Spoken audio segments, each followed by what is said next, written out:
Three meetings with Russians that he at least omitted from his initial filing reports. Virginia Senator Mark Warner, President Trump today saying his son took the meeting but says nothing came of it. House Majority Whip Steve Scalise in fair condition following another surgery for an infection linked to his bullet wounds. Scalise was critically wounded in a shooting at a baseball practice last month. Fox News, fair and balanced. When you need spends a little too much time in the sun relief. Yikes. Ow, what the? Attack of the angry mosquito relief. Hey, watch this. Scraped knees. And an elbow. Relief. You need Gold Bond Pain and Itch Relief Cream with lidocaine. Gold Bond has the maximum strength lidocaine available without a prescription and starts working on contact to numb away pain and itch. Gold Bond with lidocaine. Relief starts now. Use as directed. I met someone. You hear it a lot from people on Match because more people have met their someone on Match than on any other dating app. Everyone wants to find that meaningful connection, and Match is not only #1 in first, but second dates too. Now here's a free offer for our listeners. Go to Match.com/AM for 7 days free.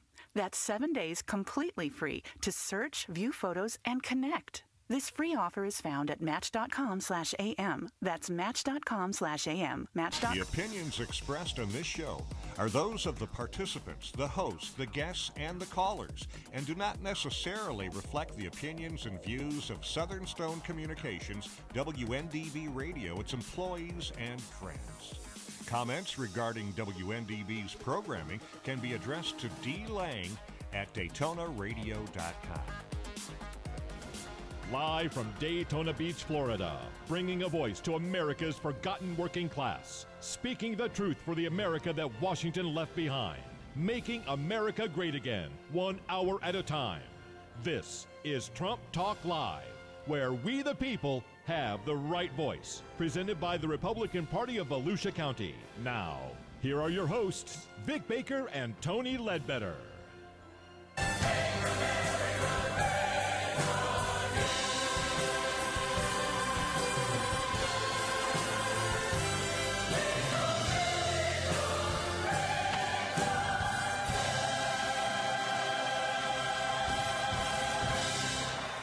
Greetings, fellow American patriot Trumpublicans, and welcome to the Russian roulette, media feeding frenzy, healthcare desperation, Bastille Day episode of Trump Talk Live, the home of fearless truth-telling in the face of scurrilous lies, slanders, slights, and assaults on the mission of Donald J. Trump to make America great again. Some Democrats are licking their chops and throwing out words like treason to smear the president's son for what he thought was a brief meeting about opposition research on Hillary Clinton last year. Never mind that the Russian attorney set up the meeting under false pretenses and that Don Jr. called an end to it once he learned her agenda. Never mind that the Democrat National Committee conspired with Ukraine against Donald Trump. Never mind that the DNC would not let the FBI see its computer servers to find the source of possible Russian hacking. What the heck are they hiding? Never mind that John McCain conspired with foreign entities to get a fabricated and libelous fake dossier to smear Trump. He got it from a spy. They're desperate. All the while, President Trump is commanding the world stage, issuing a call to arms in Poland for the very fate of Western civilization, standing up to Putin by restoring the missile defenses that Obama pulled out, honoring our oldest ally France by observing Bastille Day, and the centennial of the date when the Yanks came shouting, "Lafayette, we are here," and helped to win World War I. At home, our president added his powerful Twitter voice to ours. He asked why Congress would schedule a 38-day-long recess, make that paid vacation, without finishing its work. So, they'll stay on the job 3 more weeks. Not good enough. We need them on the job for 5 more weeks. We, the people, demand that Congress lift the burden of Obamacare, which has been the biggest monstrous lie in the history of American politics. It's crushing jobs and killed family budgets, and it's anything but affordable. We, the people, demand that Congress get to work to simplify the labyrinth of tax codes that put Americans in a state of panic every April 15th. We, the people, demand that Congress pass a budget that cuts government waste, fraud, and abuse. We demand a lean and efficient government that doesn't take one more dime than necessary from our hard-earned paychecks. We, the people, demand that Congress help President Trump drain the swamp by speeding up the confirmation of his appointees so they can get to work fulfilling his promises to us. Healthcare reform is revived for now. Tax reform is next. Getting a fiscally sensible budget after that. And I will make a prediction. This Russian roulette game of thrones played by cynical Trump-hating Democrats and their mediacrat minions will backfire. This drama is far from over. But when it is, the Democrats will reap a whirlwind of hurt because President Donald Trump is a force of nature unlike anything anyone has ever seen before in American politics. I'm Vic Baker, hosting Trump Talk Live alongside that tireless herder of elephants and field commander that helped put Florida in the Trump column, Volusia County Republican Chairman Tony Ledbetter. And before Tony starts, let me give a shout-out to the Volusia County Teenage Republicans, now assisting us with the production of the YouTube Live portion of Trump Talk Live. We welcome Malcolm and Duncan to the studio. Tony. Thank you very much. And yes, we do appreciate the teenagers coming to help us with our new Trump Talk Live up on YouTube. That's a great thing. As I say every week, I wake up every day thanking God that President Trump is elected, because had it not been for the President Trump, we would all be in a bad place right now.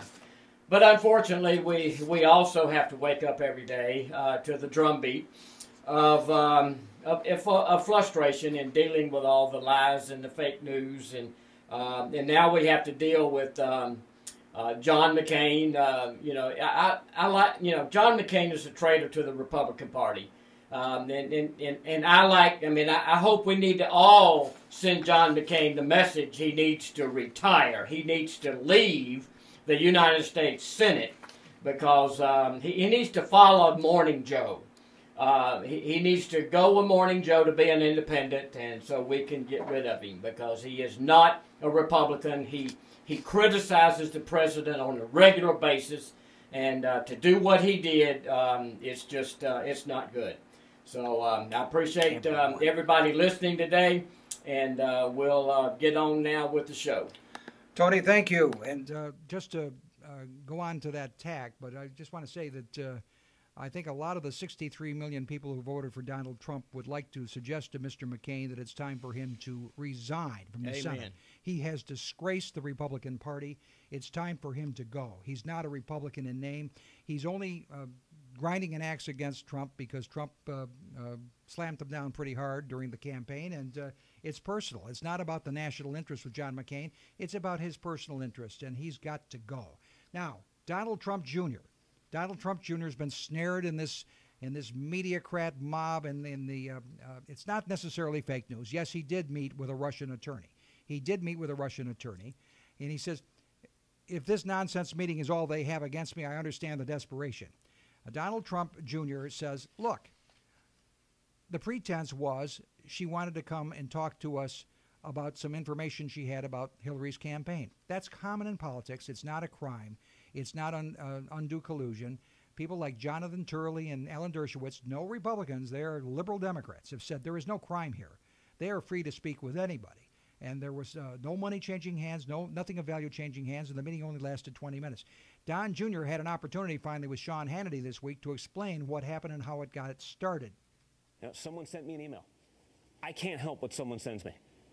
I read it, I responded accordingly, and if there was something interesting there, I think it's pretty common. What about the timeline of this? This is pre, for example, WikiLeaks and the DNC honestly, emails. This is Russia fever. This is pre-Russia mania. This is 13 months ago, before I think the rest of the world was talking about that, trying to build up this narrative about Russia. So I don't even think my sirens, went up, or the antennas went up at this time because of it, because it wasn't the issue that it's been made out to be over the last, 9 months, 10 months, since it really became a thing. So I think there is an element of context to that. At the time, it wasn't this big news story.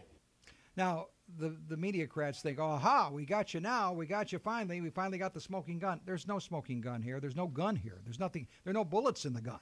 There's nothing there, guys. This is all another desperate attempt. It's like, once again, it's Wile E. Coyote with the Acme Company trying to blow up the Roadrunner and getting hoist by his own petars. That's exactly what he is. So he explained a little bit more about this Russian attorney, and I'll tell you a little bit about more her in a minute. But let's listen to his description of her. an acquaintance, send me this email. As a courtesy to him, I said, okay, let's meet. But I didn't know who I was meeting beforehand, never heard of the person, never got the information until they were in the room. At any point were you told, either in a phone conversation or otherwise, what they might tell you, what Goldstone seemed to be implying you would receive? No, as I recall, it was all basically this email coordination. Let's try to set up a meeting and see what happens, and that it was going to be interesting information. And, in the end, it wasn't about that at all. Let's go into the meeting. All right, so you meet at Trump Tower. Yes. Okay, the meeting was described earlier today on the Today Show. Did she describe it accurately? I think fairly accurately. I mean, I was a little taken back by her saying, talking about me pressing for the information. But as you can see from the emails, the pretext of the meeting was, hey, we have information. And there was, some small talk. I don't even remember what it was. It just was sort of nonsensical, inane and garbled, and then quickly went on to, a story about Russian adoption and how we could possibly help. And really, that's where we shut it down, which is, wait a second, what does this have to do with Did you even know what the McGinty Act was? I'd never even heard of it before, that day. I think it became pretty apparent to, Jared and Paul, who I think Jared left after a few minutes. Paul got in his phone. She said that, yeah. Yeah, this is her remember account. Paul I do remember that. Yeah, we were all there. I was basically sitting there listening as a courtesy to my acquaintance who had set up the meeting. And, in his own words, you can hear what he said, and you played it earlier, about it. I mean, he apologized to me walking out of the meeting basically for wasting my time. Now, this attorney was in the United States because she got a waiver from Attorney General Loretta Lynch, the Obama Attorney General, to come here and defend a case from one of her Russian clients who was having a forfeiture problem with the federal government. She overstayed her visa waiver. She didn't even have a visa, and she overstayed her visa waiver. This meeting with Trump Jr. happened 6 months after her special permission to be in the United States expired. She was later found to participate in women's marches against Trump, Tony, and she was up to no good. This was a snare trap. This is all this was. And the Russian lawyer did throw a wrench in the New York Times narrative because she said she had no connection with the Kremlin. She's trying to push the lifting of sanctions that hinder adoption of Russian children. That was her hidden agenda, bait-and-switch reason for meeting with Donald Jr. Donald Jr. realized there was nothing to this, and so he decided to dismiss her from the meeting. And she, as we said, that waiver. So now they asked, of course, Sarah Huckabee Sanders, carves them up again, at the White House news briefing. They asked her, Sarah Huckabee Sanders, about this woman and this whole situation. And she kind of carved up Attorney Jonathan Karl, responding to him, beating back the contention that something is illegal or something wrong happened with this. Let's listen to that. When did the president learn that that meeting had taken place? I believe in the last couple of days, is my understanding. Is he concerned about that? That the top leadership of his campaign would take a meeting with a Russian lawyer promising to give? No, I mean, look, I've been on several campaigns and people call offering information. As I know many of you receive similar calls of people offering information. Don Jr. took a very short meeting from which there was absolutely no follow-up. Frankly, I think something that may make sense is looking at the Democrat National Committee coordinated opposition research directly with the Ukrainian embassy. This is not an accusation. That's an on-the-record action that they took. So if you're looking for an example of a campaign coordinating with a foreign country or a foreign source, look no further than the DNC, who actually coordinated opposition research with the Ukrainian embassy. And no one in this room, to my knowledge, really had a big problem with that. The only thing I see inappropriate about the meeting was the people that leaked the information on the meeting after it was voluntarily disclosed. Okay, and we're going to return in a moment with the heavyweight battle between Kellyanne Conway and Chris Cuomo of the Fake News Network when Trump Talk Live continues. Your voice can be heard loud and clear right here on Trump Talk Live. Our local number is 239-0033. You can call us toll-free from anywhere in the USA at 800-927-0033. Don't leave us. We'll be right back after a brief break with more Trump Talk Live, fighting truth decay day after day. Feeling stuck in a state of compensation stagnation? You know, another year with no raise. Then let State Farm agent Sonia Mori in DeLand help you get to a better state with a discount double check that can stretch your hard-earned dollars a little farther. Sonia will go through your car insurance to make sure you're getting all the discounts you deserve. Discounts that could add up to 40% and put a few hundred extra dollars in your pocket. Sound good? Then get your budget to a better state by calling State Farm agent Sonia Mori in DeLand today. Discounts may vary state to state. If you have been denied Social Security disability benefits, don't give up. 7 out of 10 Social Security disability cases are denied. I am the only board-certified Social Security disability expert in Volusia and Flagler County. I have helped thousands of people get the benefits they deserve. Let me and my team help you. You don't have to fight alone. Call 1-800-JUSTICE. Ruin Zifra is in your community and on your side. Your voice can be heard loud and clear right here on Trump Talk Live. Our local number is 239-0033. You can call us toll-free from anywhere in the USA at 800-927-0033. Welcome back to Trump Talk Live. We want to remind you, you can call us toll-free at 1-800-927-0033 if you want to join the conversation. Happy to have you join us, on that. Kellyanne Conway is no slouch when it comes to dealing with some of these media mongers who hate Donald Trump. Among them, Rush Limbaugh refers to him as Fredo. And if you get that, you know the Godfather movies. You know why he calls him Fredo. Chris Cuomo, he never let the facts get in the way of a good story narrative. And he was going after Kelly. Yeah, so, Tony, what do you think of that little thing? We saw that this week, and she kind of held her own for an hour with him, didn't she? Oh, yeah. I mean, I love to hear Kellyanne. She's the second most hated person in the United States, meaning Mr. Trump is the most hated amongst the liberal media. So she definitely is the number 2. And this Russian lawyer thing, they've got to dig in to find out how she got here, why she was here, why she stayed so long. And this is all going to lead back to one place, Obama, the Attorney General for Obama. And this is not good, and it's nothing that that we did that was wrong. Donald Jr. did nothing wrong. That's the main thing that's got to come out of this conversation. And then, I enjoyed that hour-long. She gave CNN about an hour. So let's hear some of what she had to say. Number 4. Don Jr. has very explicitly stated he didn't even know the name of the person with whom he was meeting. He agreed to the meeting based on a contact from the Miss Universe pageant. They get into the meeting, and it quickly turns into a pretext for Russian adoption, according to his statements, that the comments this woman were making about any type of information on Hillary Clinton were vague, they were meaningless. Others exited the meeting very quickly. The meeting itself was very brief. There was no information given. There was no action taken. There was no follow-up. And let me just respectfully say, as well as I can, I don't think anybody had to look very far to find damaging information on Hillary Clinton or negative information. He still decided to take a meeting with somebody. No, it's not beside the point. She provided it in a live loop. Yeah, she's not going to take any guff from Chris Cuomo. And, of course, we're talking opposition research, which has been a common practice in elections and presidential elections since the time of Thomas Jefferson and John Adams. Everybody running for office does opposition research. The only nice, mild, partisan-free election we ever had was the the election and then re-election of George Washington.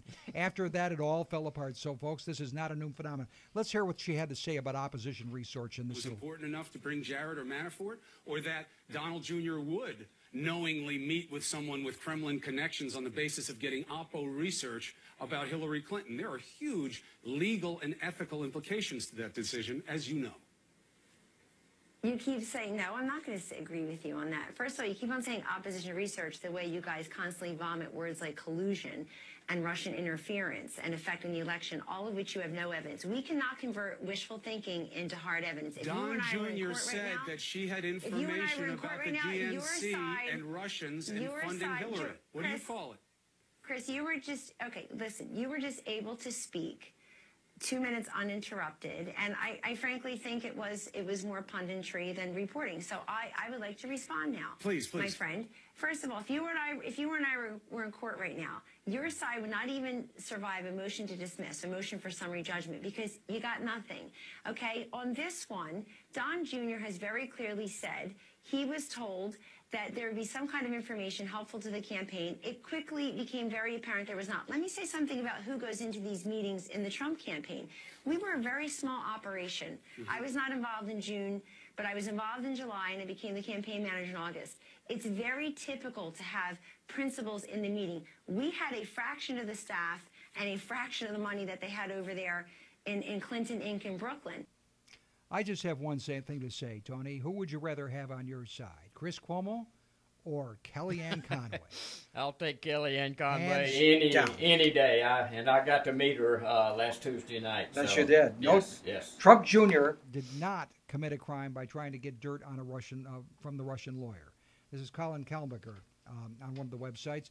The reactionary outrage machine is kicked into high gear once again after the New York Times reported that Donald Trump Jr. met with Russian attorney Natalia Veselnitskaya in an attempt to dig up dirt on Hillary Clinton. The Shrillists quickly raised their standard and started sharpening knives for Trump Jr.'s surely and certainly self-inflicted wound that would lead to criminal charges. So let's say, evidence, we've already gone through the evidence. There's nothing there. She's not an agent of the Russian government. Treason is a specific crime in the U.S. Constitution. Article 3 reads in relevant part, treason against the United States shall consist only in levying war against them, that's not applying here, or in adhering to their enemies, giving them aid and comfort. We don't have an enemy in war right now. As far as we know, Trump Jr. did not press for war against the United States during his conversation with Veselnitskaya. He also did not aid or comfort an enemy of the United States simply by having a conversation with a lawyer who happens to be a Russian.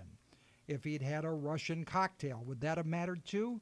Whether liberals, John McCain, believe it or not, and that's the same thing, John McCain, liberals, the Russian Union is not an enemy of the United States. It is not. Okay, so I'm going to just say to you, contributions and donations by foreign nationals in connection with elections. A foreign national shall not directly or indirectly make a contribution. Okay, but it takes two to illicitly tango. Additional sections of the same statute read, by solicitation, acceptance, receipt of contributions and donations for foreign nationals, no person shall knowingly solicit, accept, or receive from a foreign national any contribution or donation prohibited by paragraphs through Section D of this, providing of substantial assistance. That was a 20-minute meeting. That's it. And so nothing there, folks. So they've accused him of Logan Act. Logan Act is unconstitutional. It's never been enforced in 200 years, so forget that. Also, let's talk about John McCain. This guy. Now, there's a traitor for you. That's a traitor. Okay. Yeah. He dispatched a trusted aide across the Atlantic to get dirty dossier, which was a fake dossier. That's the one about having the Russian ladies of the night urinating on the bed that Barack and Michelle slept in a Russian hotel, which is a complete fabrication, probably written by a KGB type person, not written by this ex-spy from the Fort of British Intelligence. The Guardian charted the path of the dirty dossier made from a British intelligence professional to Senator McCain. McCain put out a statement saying that he was the Bureau's choice, of the controversial dossier. The Arizona Republican found out about the dossier's existence while meeting in Canada and dispatched an emissary to hunt it down. He met an ex-British diplomat in Canada, now identified as Sir Andrew Wood, who in one version of events told him about the file. Wood is a former associate of Tony Blair, the ex-British Prime Minister, and admitted talking to McCain. He issued a nuanced statement saying he did not give McCain the dossier and had done nothing wrong, but he did not deny telling McCain about the file existing. You remember that whole thing was saying, and Comey said there was nothing to it, it was fake, and they briefed the president on it to tell him it was a fake thing, and he should be aware of this fake thing? Well, what it was set up for was to blackmail or to discredit Donald Trump with a complete false narrative. And guess who was behind it? Not Donald Trump, not Donald Trump Jr., but part of who was behind it, John McCain and J. Edgar Comey, the now former FBI director, the leaker in chief. Yeah, the leaker. Yeah. So John McCain needs to leave. You tell me who we need to believe in this thing. Okay, speaking of the leaker in chief, Tony, his successor, chosen by Trump, is Christopher Wray, his nominee to lead the FBI. He stressed his independence Wednesday this week, saying that his loyalty is to the Constitution and the rule of law, and vowing he would never allow the FBI's work to be driven by anything other than the facts, the law, and the impartial pursuit of justice. And let's hear from Christopher Wray talking And he was pretty much like Dick Tracy. It was a flat out, yes sir, no sir, this, that. Let's hear his opening remark. If I am given the honor of leading this agency, I will never allow the FBI's work to be driven by anything other than the facts, the law, and the impartial pursuit of justice, period. Now, Mr. Ray, how would you handle any interference with the Mueller investigation from the president or anybody else? I would consider an effort to tamper with Director Mueller's investigation to be unacceptable and inappropriate, and would need to be dealt with very sternly and appropriately indeed. How would you respond to any attempt by interference from the President of the United States? If the President asks you to do something unlawful or unethical, what do you say? First, I would try to talk him out of it, and if that failed, I would resign. Thank you. And no one asked me for any kind of loyalty oath at any point during this process, and I sure as heck didn't offer one. How refreshing. And, of course, what about foreign meddling in U.S. elections? What do you have to say about that? To the members of this committee, any threat or effort to interfere with our elections from any nation state or any non-state actor is the kind of thing the FBI would want to know.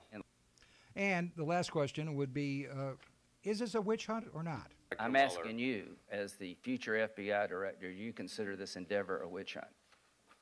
I do not consider Director Mueller to be on a witch hunt. Thank you. Do you believe that the Russians were involved in trying to influence the 2016 election? All I've seen is the public intelligence community assessment, but I have no reason to doubt the intelligence community's assessment. I haven't seen all the rest of the information, but what I've seen, I have no reason to doubt it.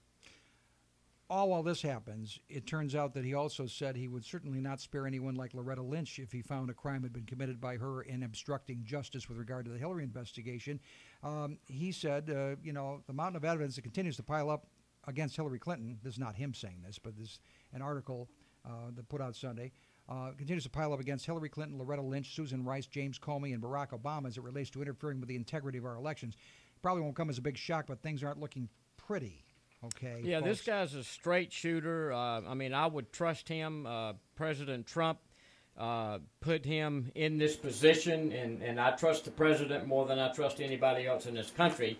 And so I support and I trust Christopher Wray to be a person that will believe in the law, do what is right, and won't go down the Comey dumb trail. And maybe he will find some stuff on Mrs. Clinton and Loretta Lynch and lock her up. Classic bit of wisdom is be careful what you wish for, Democrats, because you may just get it. And that would mean real justice, meaning everybody gets treated equally under the law instead of with favored treatment because certain people are in like Flynn. And we're going to return with more Trump Talk Live and the future of health care with our now no longer vacationing Congress when we return to Trump Talk Live. Your voice can be heard loud and clear right here on Trump Talk Live. Our local number is 239-0033. You can call us toll-free from anywhere in the USA at 800-927-0033. Stay with us for more fearless truth-telling on Trump Talk Live, making America great again. Port Orange's summer movie series continues Friday, July 14th with the hit movie Lego Batman at the Port Orange City Center Amphitheater. The fun starts at 7:30 with movie concessions and pre-show games before the movie at dusk. Head to the free summer movie series Friday, July 14th with Lego Batman. And don't worry about dinner because the Port Orange Community Trust Food Truck Summer Series will be kicking off the same night right there at the Port Orange City Center at 6 p.m. Stop by the multiple food trucks and grab some grub, pick up a beverage, and enjoy dinner and a movie all in one spot Friday night, July 14th. Dinner and a movie for the whole family's never been easier with the Summer Movie Series and the Summer Food Truck Series hosted by Port Orange Community Trust. Sponsored by Halifax Health, Gary Yeoman's Honda, Benjamin Franklin Plumbing, 1 Hour Air, the City of Port Orange, Metro PCS, and the News Journal. This announcement sponsored by WNDB. Your voice can be heard loud and clear right here on Trump Talk Live. Our local number is 239-0033. You can call us toll-free from anywhere in the USA at 800-927-0033. All right, we're back. This is Tony Ledbetter. I forgot earlier today to thank Joe Fielders. He filled in for me last week, and Joe is always ready, and he does as much research with this as Vic and I. And I want to thank Joe for everything he's doing. The other thing I want to plug tonight is the Volusia County Republican Facebook page. You will not find any information better anywhere in the state. I'll put our Facebook page up long better than anything out there. A lot of the show prep that Vic does and is put up on the Facebook. So I encourage you to spend some time on Volusia County Facebook every day. We're getting close to 6,000 likes on our Facebook. You will never see any fake news up there. It's all positive. It's all pro-Trump, and I encourage you to go there on a regular basis. We do have some of our sponsors, Sonia Maury, State Farm. We really appreciate Sonia supporting us. She's a State Farm agent, so if you need insurance, call her. She's in DeLand. We've got a friend of ours named Jim Donahue. He writes a cop blog. It says blog by cops for cops. It's copblue.com, COPBLUE.com, and that's Jim Donahue. He's one of our friends. And of course, the one thing we have to remember is, I've said this before.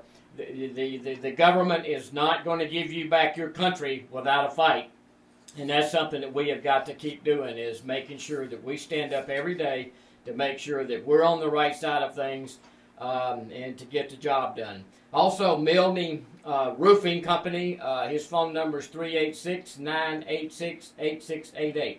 Milne Roofing Company. He's a great guy. If you need roofing work, call him, 386-986-8688.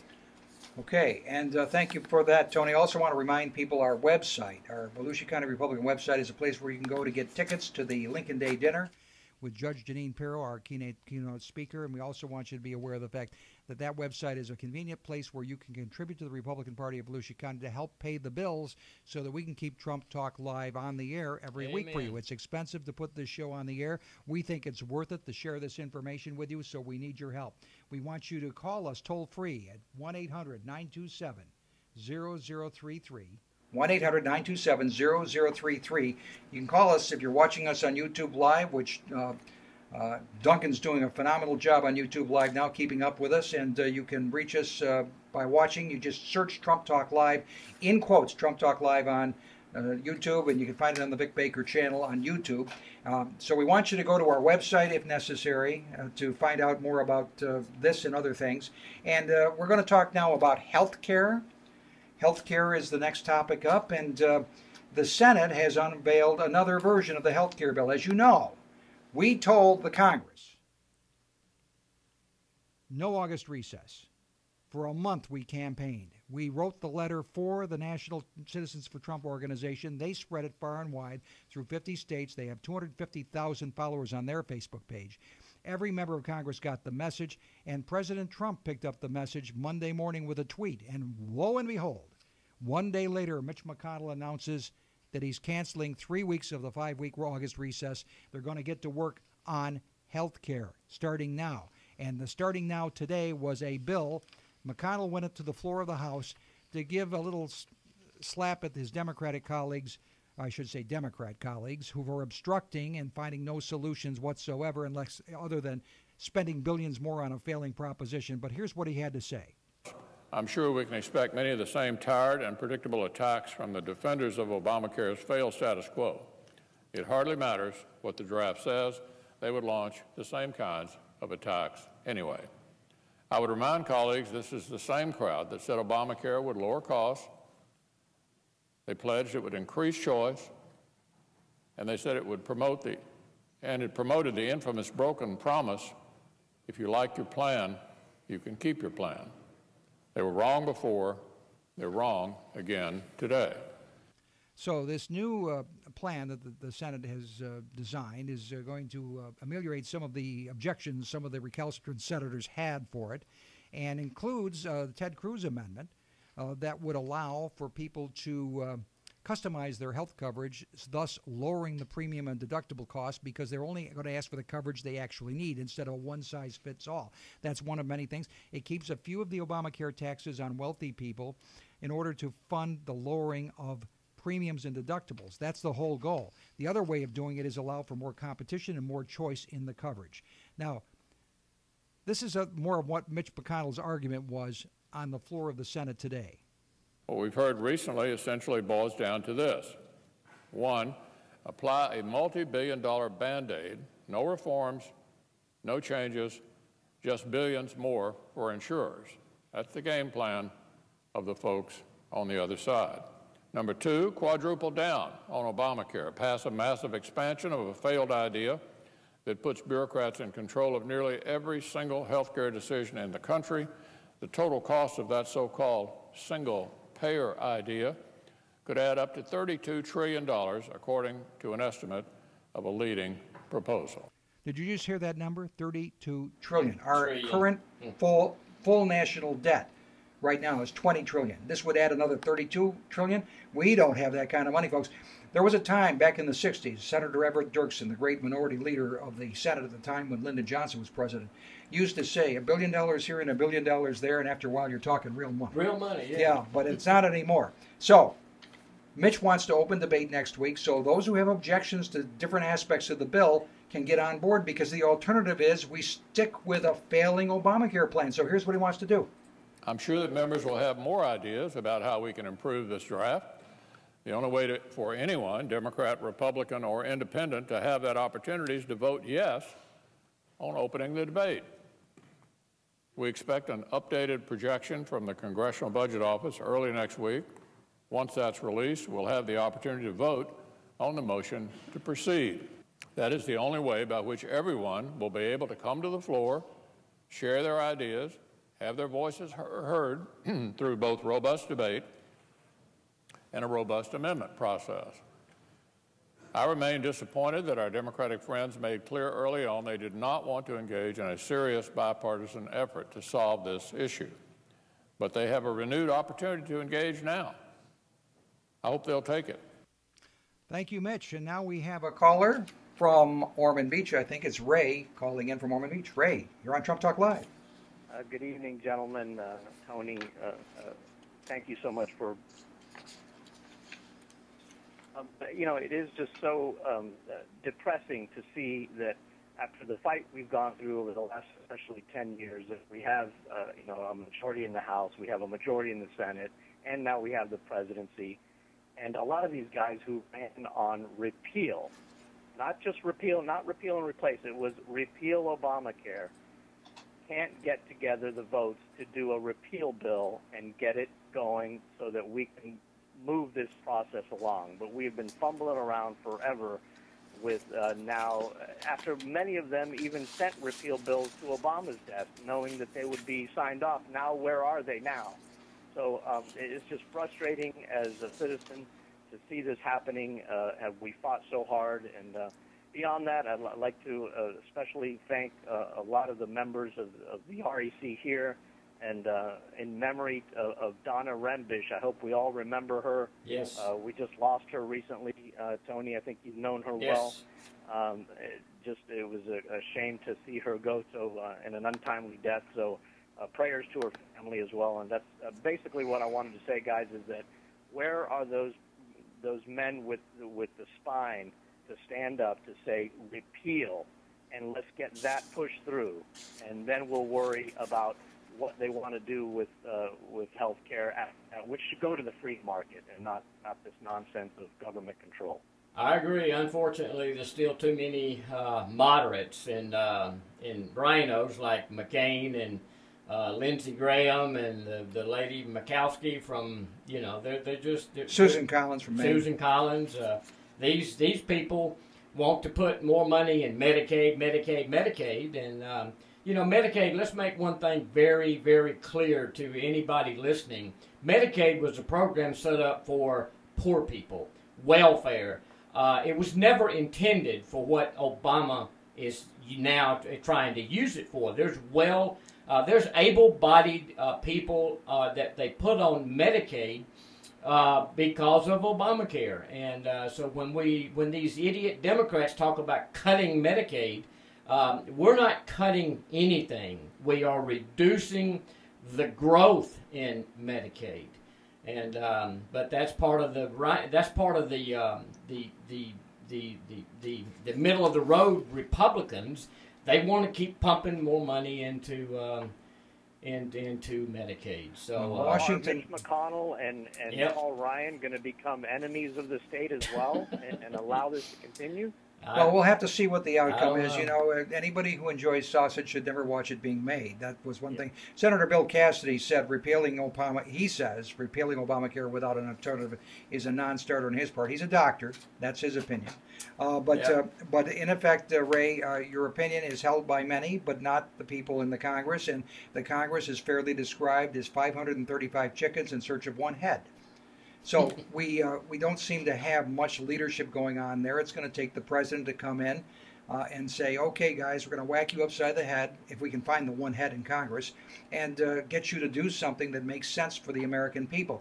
And that is putting health care back in the hands of patients and their doctors. One of the great concepts that was pushed forward by Fred Costello here in Florida, direct primary care, didn't make it through the state Senate. But direct primary care would allow you to contract directly with your doctor without any interference from a middleman, meaning the insurance company or government bureaucrats. So you get the bean counters and the bureaucrats out of the way, and the doctor and the patient can really solve your problems with good preventive health care. Don't you think that would bring down the cost of health care? I'm working with a doctor, Dr. Jeffrey Mueller, who is a volunteer for Citizens for Trump, with the organization with which I'm affiliated now. And Dr. Mueller and I have been working on a letter that he's written to the Congress, just talking about these kinds of things, the preventive care solutions. If you just free up doctors in the markets and let doctors and patients figure this out for themselves, instead of imposing all these solutions that are supposedly one-size-fits-all, that never fits anybody. A one-size-fits-all never fits anybody quite right, because compromise and that sort of thing doesn't fit. Everybody's got unique DNA. Why do you think everybody gets the same kind of treatment? They can't. Well, Vic, that's where our state legislatures have to stand up to and have a spine and learn how to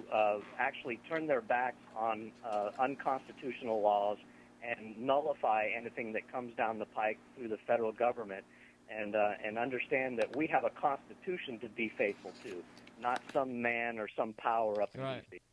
Well, this sharing arrangement that Vic's talking about, it is alive and it is well in the United States.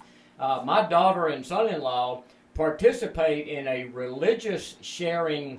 I'm not sure exactly what it's called, but they advertise on the local radio station, and he told me that they're saving almost $800 a month off of buying regular health insurance, and that's what it is. They share the money, and then when somebody gets sick, it's paid for. There's nobody taking $500,000 annual salaries out of it. So I'm all for voluntary, free market type of products like that, and that's what we need to see more of. Well, Ray, thanks for calling. It was a good constructive discussion.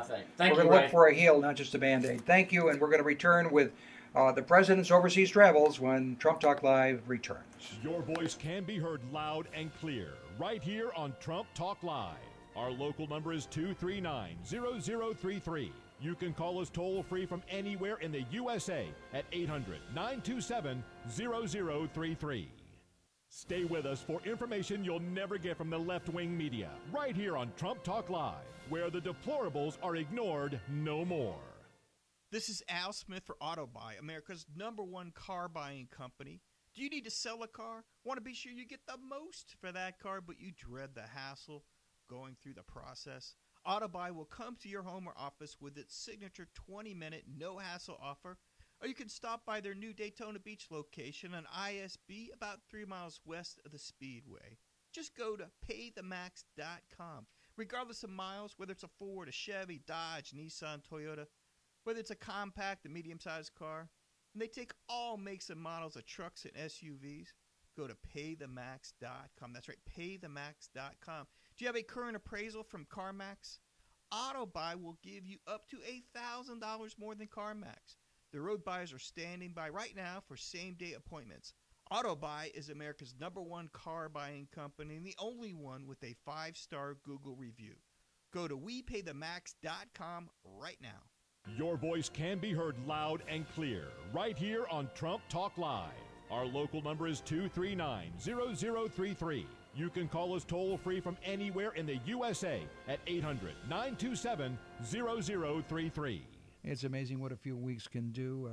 When President Trump was in Brussels calling on the NATO nations to pay their fair share, we saw President Macron, recently elected president of France, snickering under his breath at the president, and he was welcoming President Trump as a triumphant figure to Paris today, to the Elysee Palace, and he will be attending, the President of the United States will be attending Bastille Day ceremonies tomorrow. U.S. military will join in the Bastille Day parade.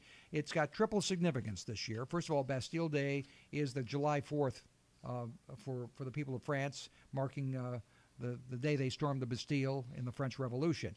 And France was America's first political ally in the Revolutionary War. They came to our aid. General Lafayette, it's known, made a big difference, and the French Navy also assisted us in our battle to get free from Britain. And the United States returned the favor by, in World War I, going over there. The Yanks came coming and helped win the last year of World War I by joining forces with France and the Allies, Britain, France, and so and Russia. And so we have this visit today. He was invited by the President of France to come to Bastille Day, and this is a little bit of the exchange at the beginning of the news conference. I was very pleased to be able to welcome President Trump and his spouse today. He accepted the invitation I extended a couple of weeks ago in order to invite him to join the ceremonies of the 14th of July tomorrow. I think it is both a symbol and very important that the President of the United States could be with us tomorrow on the occasion of our National Day. We will be also commemorating the 100th anniversary of the American troops joining World War I with the Allies and France. When the French people rose up and stormed the Bastille, it changed the course of human history. Our two nations are forever joined together by the spirit of revolution and the fight for freedom. France is America's first and oldest ally. A lot of people don't know that.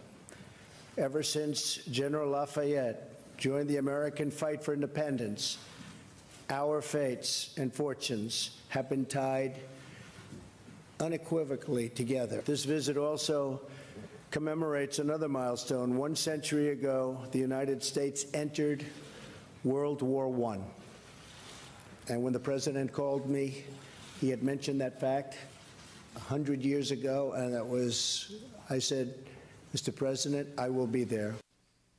And that's commonly, the French and the United States have disagreed over the years, but we have a common bond. That's right. Equality and liberty and fraternity, and our flags are both red, white, and blue. So this was the event tomorrow, and the other event, of course, that this commemorates is last year at this time. Bastille Day was when 80-some people were killed by that errant run-amok truck in Nice, you may recall. It was first time a terrorist attack had been carried out in large-scale casualties by an Islamic terrorist using a runaway truck. And mow down a crowd. This shows the true person that President Donald J. Trump is. He didn't get mad at this little young, person that took over France and the way he was treated, and they were smirking and all this stuff the last time. He didn't take it personally that they did this. And when Macron, is that how you pronounce his name? Macron.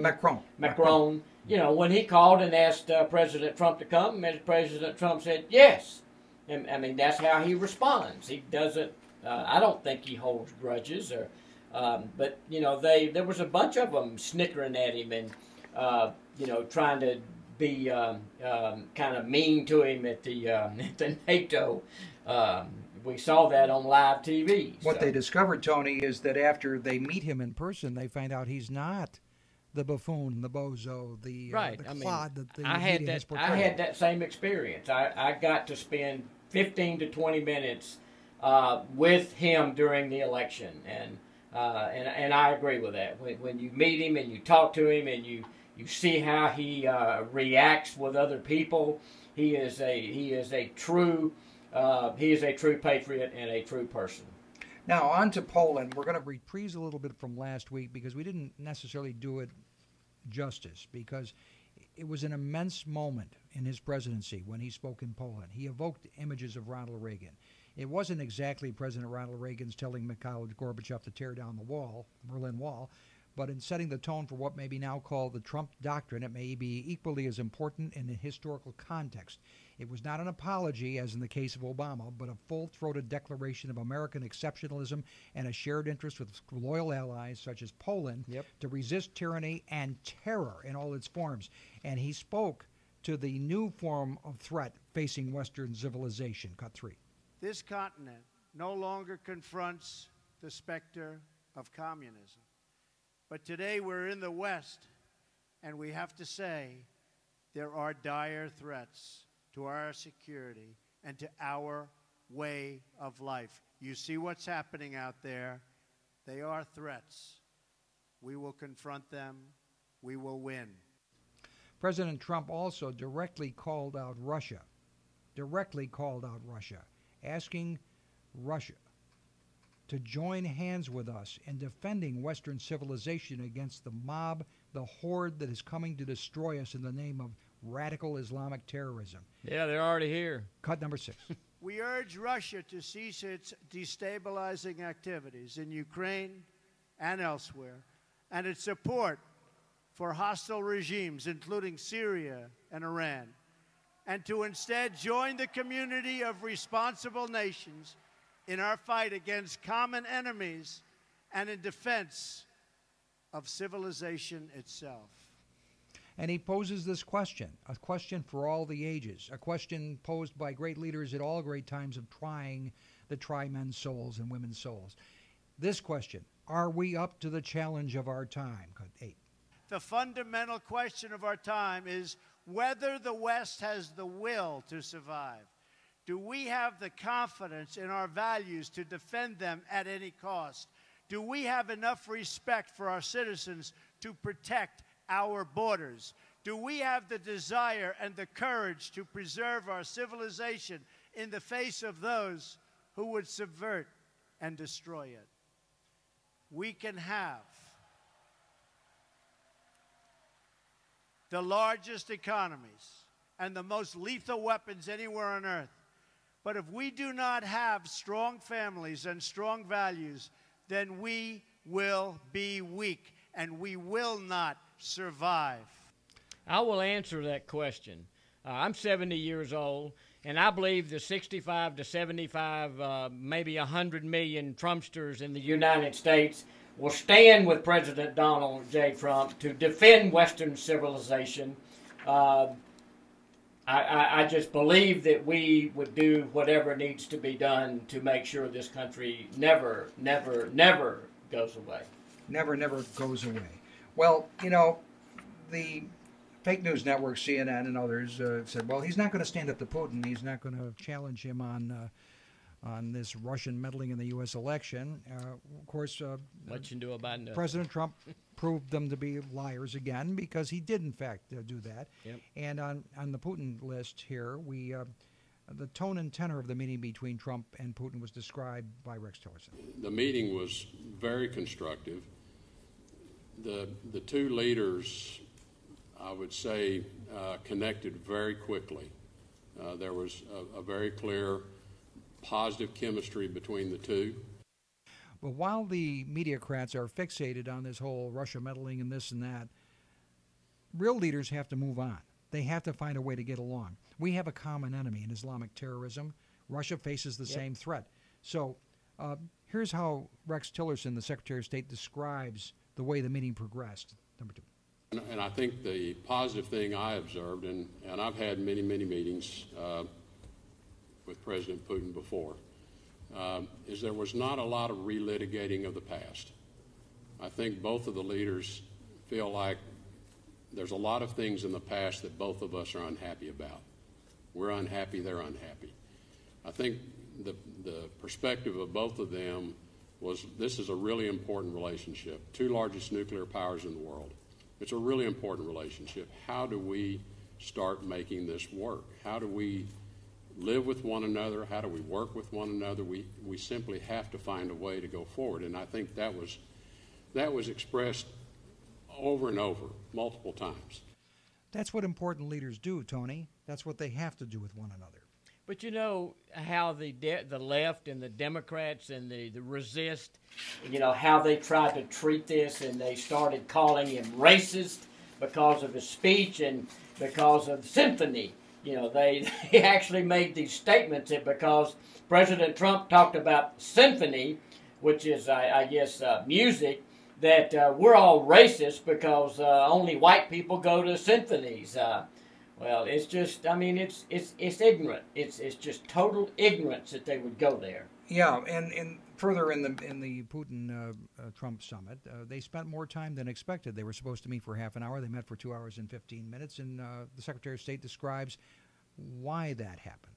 And one of the reasons it took a long time, I think, is because once they met and got acquainted with one another fairly quickly, there was so much to talk about.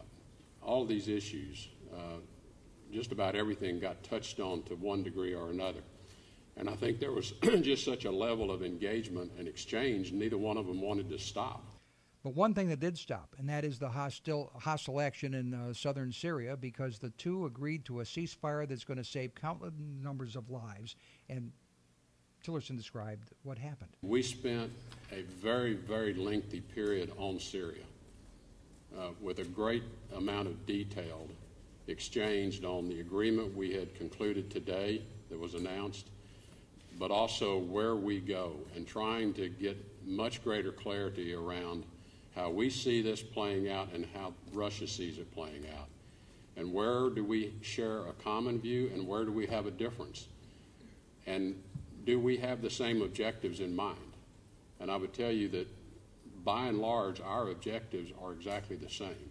How we get there, we each have a view, but there's a lot more commonality to that than there are differences. So we want to build on the commonality, and we spent a lot of time talking about next steps. So we say goodnight. We're about to say goodnight for Trump Talk Live. We thank you for watching us YouTube Live, and join us again next week for Trump Talk Live. Feeling stuck in a state of compensation stagnation? You know, another year with no raise. Then let State Farm agent Sonia Mori in DeLand help you get to a better state with a discount double check that can stretch your hard-earned dollars a little farther. Sonia will go through your car insurance to make sure you're getting all the discounts you deserve. Discounts that could add up to 40% and put a few $100 extra in your pocket. Sound good? Then get your budget to a better state by calling State Farm agent Sonia Mori in DeLand today. Discounts may vary state to state. You've been listening to Trump Talk Live, making America great again, 1 hour at a time. Follow us at Volusia County Republican Party on Facebook or go to our website, TrumpTalkLive.com, for updates. Join your Trump-Publican hosts, Vic Baker and Tony Ledbetter, for another fearless edition of Trump Talk Live next Thursday at 7 p.m. right here on WNDB 1150 AM and 93.5 FM. Trump Talk Live is presented each week by the Republican Party of Volusia County, where we the people have the right voice when it comes to defending America's founding values. In God we trust, in America we believe. The Republican Executive Committee of Volusia County is responsible for the content of this advertising. News Talk for Daytona, WNDB.